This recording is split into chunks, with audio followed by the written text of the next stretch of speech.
History doesn't just forget people. Sometimes entire nations disappear without a sound, erased not by time but by deliberate design. One of the greatest forgotten tragedies of the 19th century happened in the mountains of the Caucasus, where an ancient people called the Circassians fought for their homeland and lost everything.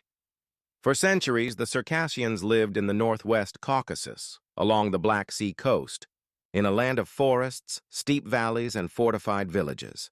They were not nomads. They were not wanderers. They were a proud, settled nation with their own language, culture, and identity. Their problem was geography. Their homeland stood between the expanding Russian Empire and access to the warm water seas that Russia had dreamed of for generations. The Caucasian War dragged on for decades. The Circassians did not fight with massive standing armies or imperial fleets. They fought with guerrilla tactics, ambushes, and stubborn resistance. They held off the Russian Empire longer than anyone expected, delaying the empire's advance in a war that historians barely mention outside the region.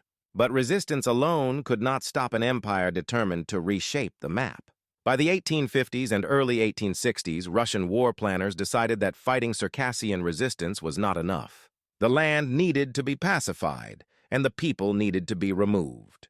Villages were burned, livestock was seized, food stores destroyed, and fertile valleys emptied by force. Survivors called it exile. The plan was simple and devastating. Deport the Circassians to the Ottoman Empire and let distance, disease, and hunger do the rest. Tens of thousands were loaded onto overcrowded ships, cattle boats, freight vessels, anything that could float. Disease spread faster than the boats could sail. Many never reached land at all.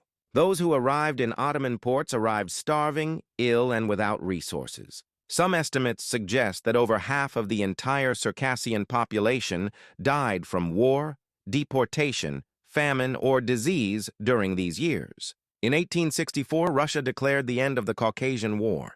Russian settlers, Cossacks, and others were moved into the abandoned lands. Just a declaration made over territories that no longer had their people Russian territory. The Circassians who survived became an exiled nation scattered across the Ottoman Empire, from modern Turkey to Jordan, Syria, and beyond.